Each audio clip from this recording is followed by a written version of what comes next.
নমস্কার বন্ধুরা, রুচির কিচেনে সবাইকে স্বাগত জানাই। আজকের রেসিপি নিরামিষ লাউ। লাউয়ের তো অনেক রেসিপি খেয়েছেন, তবে এইভাবে একবার নিরামিষ লাউ রান্না করে খেয়ে দেখুন।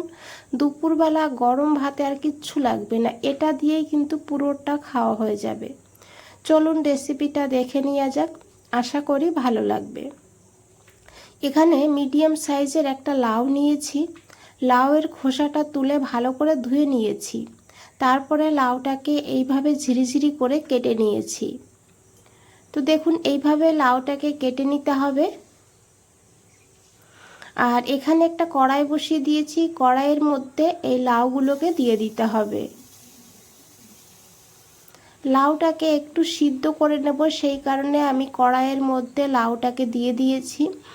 আর এখন এখানে হাফ চামচ লবণ দিয়েছি। লবণ দিলে খুব তাড়াতাড়ি লাউটা সিদ্ধ হয়ে যাবে।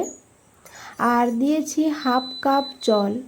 জলটা অল্পই দিতে হবে, কারণ লাউয়েরও কিন্তু নিজস্ব একটা জল আছে। এখন ভালো করে একটু মিশিয়ে নেব, তারপরে গ্যাসটা অন করে দিয়ে লাউটাকে এইভাবেই ঢাকা দিয়ে প্রায় 5 থেকে 6 মিনিট একটু ভাপিয়ে নেব। এদিকে বন্ধুরা একটা মশলা বানিয়ে নেব। একটা মিক্সচার গ্রাইন্ডার নিয়েছি। এখন এই গ্রাইন্ডারের মধ্যে নিয়েছি হাফ চামচ মৌরি।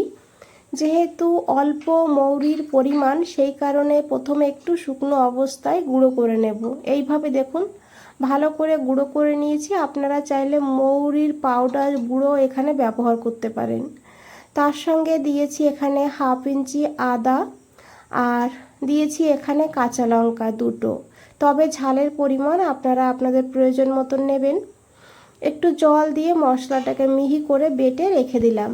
এদিকে দেখুন 7 মিনিট হয়ে গিয়েছে, লাউটাকে আমি সিদ্ধ করে নিয়েছি। আর লাউটা কিন্তু সিদ্ধ এখানে হয়ে গিয়েছে। এখন গ্যাসটা বন্ধ করে দিতে হবে, তারপরে ঢাকা দিয়ে রেখে দিতে হবে সাইডে। এদিকে দেখুন আর একটা কড়াই বসিয়ে দিয়েছি। কড়াইটাকে গরম করে নিতে হবে, তারপরে দিতে হবে 2 চামচ সর্ষের তেল। আমি রান্নাটা সর্ষের তেলে করেছি, তবে সাদা তেলেও করা যাবে। আর খুব বেশি তেলেরও প্রয়োজন হয় না এই রান্নাটা করতে। এখানে কিছু বিউলির ডালের বড়ি নিয়েছি। এখন এই বড়িটাকে হালকা গোল্ডেন ব্রাউন করে ভেজে নিতে হবে। গ্যাসের ফ্লেমটা মিডিয়ামে রাখবেন, তাহলে বড়িতে তেল ছোপ পড়বে না। এইভাবে বড়িটাকে ভেজে তুলে নিতে হবে।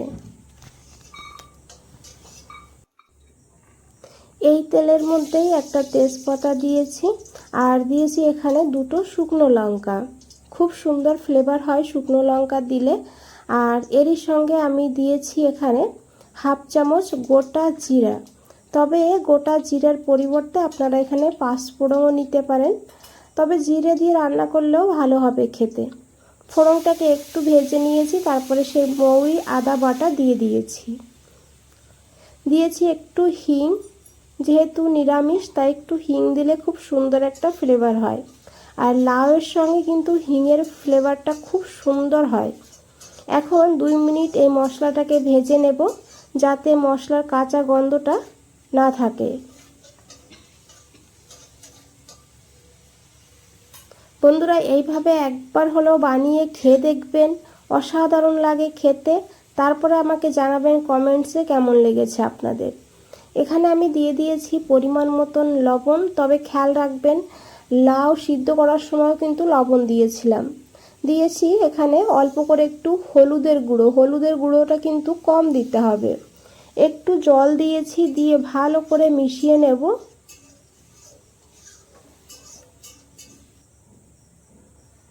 এখন এখানে আমি দেখুন নিয়েছি ছোট চামচের 2 চামচ ছোলার ডাল।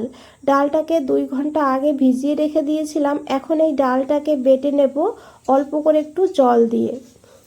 আর এদিকে দেখুন মশলাটাও কষানো হয়ে গিয়েছে। এখন এই মশলার মধ্যে দিয়ে দিতে হবে সেই বেটে রাখা ডাল।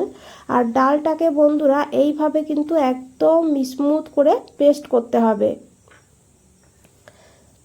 গ্যাসের ফ্লেমটা একদম লোতে রাখতে হবে, না হলে ডালটা কিন্তু নিচে লেগে যাবে। আর এখন ভালো করে এইভাবে একটু মিশিয়ে নিতে হবে। যেহেতু ডাল বাটা তাই নিচে লেগে যাবে, তাই অল্প অল্প জল দিয়ে এইভাবে আবারও 2 মিনিট কষিয়ে নিতে হবে লো টু হাই ফ্লেমে।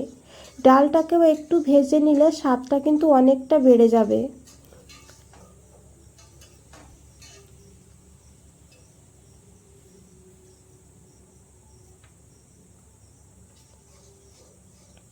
এখানে দেখুন বন্ধুরা, মশলাটা বেশ ভালোভাবে কষানো হয়ে গিয়েছে আর ডালটাও কিন্তু কষানো হয়ে গিয়েছে।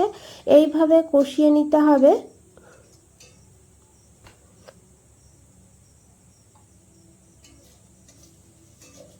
আর খুব বেশি ছাড়া যাবে না, এইভাবে নাড়তে হবে মাঝে মাঝে, না হলে নিচে লেগে যাবে।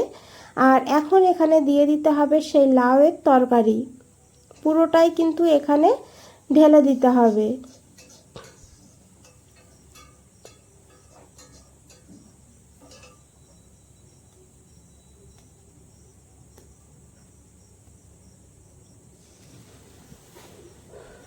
আর এই লাউয়ের রেসিপি কিন্তু রুটি পরোটার সঙ্গেও খেতে দুর্দান্ত লাগে, শুধু ভাতের সঙ্গে না। এখন একবার খুব ভালো করে মিশিয়ে নেব। বন্ধুরা, রেসিপিটা দেখে যদি একটু ভালো লেগে থাকে একটা লাইক করে দেবেন, চ্যানেলটাকে সাবস্ক্রাইব করে পাশে থাকবেন, কমেন্টসে জানাবেন কেমন লেগেছে। তো দেখুন খুব ভালো করে মিশিয়ে নিয়েছি আর এইভাবেই কিন্তু 2-3 মিনিট রান্না করে নিতে হবে। লাউটা যেহেতু সিদ্ধ করাই আছে তাই খুব বেশি সময় লাগবে না। আপনারা যেমন গ্রেভিটা রাখতে চান সেইভাবে রান্নাটা করে নেবেন। এই সময় এখানে আমি 1/2 চামচ চিনি দিয়েছি, যেহেতু লাউয়ের নিরামিষ তাই একটু চিনি দিলে টেস্টটা ব্যালেন্স হবে। আর এখন 2 মিনিট এইভাবে রান্না করব লো টু হাই ফ্লেমে। আর এদিকে দেখুন একটা কড়াই বসিয়ে দিয়েছি, কড়াইতে দিয়েছি 1/2 চামচ পাঁচফোড়ন। খুব বেশি দিতে হবে না, 1/2 চামচ দিলেই হবে। যেহেতু কম মশলায় রান্না তাই এইভাবে অল্প করে পাঁচফোড়ন দিলে পরে খেতে ভীষণই সুস্বাদু হবে। গ্যাসের ফ্লেমটা একদম লোতে রেখে এখন এই পাঁচফোড়নটাকে ভালো করে একটু ভেজে নেব। পাঁচফোড়ন ভাজার সুন্দর একটা গন্ধ বেরিয়ে গেলে তখন কিন্তু পাঁচফোড়নটাকে নামিয়ে নিতে হবে। এখানে বন্ধুরা পাঁচফোড়ন ভাজা হয়ে গিয়েছে দেখুন। এখন এই পাঁচফোড়নটাকে নামিয়ে নেব, তারপরে ঠান্ডা করে গুঁড়ো করে নেব। এখানে পাঁচফোড়নটাকে নামিয়ে নিয়েছি। আর এদিকে দেখুন রান্নাটা কিন্তু হয়েই গিয়েছে। আর এখন এখানে সেই ভেজে রাখা পাঁচফোড়নের গুঁড়োটা দিয়ে দিতে হবে। এইভাবেই কিন্তু রান্নাটা করতে হবে। যখন এটা ঠান্ডা হবে আর একটু ঝোলটা টেনে যাবে, সেই কারণে এই সময় পাঁচফোড়নের গুঁড়োটা দিয়ে দিয়েছি। আর এইভাবে কিন্তু আমি পাঁচফোড়নটাকে গুঁড়ো করে নিয়েছি। এখন খুব ভালো করে মিশিয়ে নেব। খুব সুন্দর এখানে একটা গন্ধ বেরিয়েছে, আপনারা যখন বানাবেন তখন বুঝতে পারবেন। এখন এখানে দিয়ে দিয়েছি ভেজে রাখা বড়িগুলো। আর এই বড়িগুলো কিন্তু একদমই সময় লাগে না সিদ্ধ হতে, সেই কারণে আমি এই সময় দিলাম।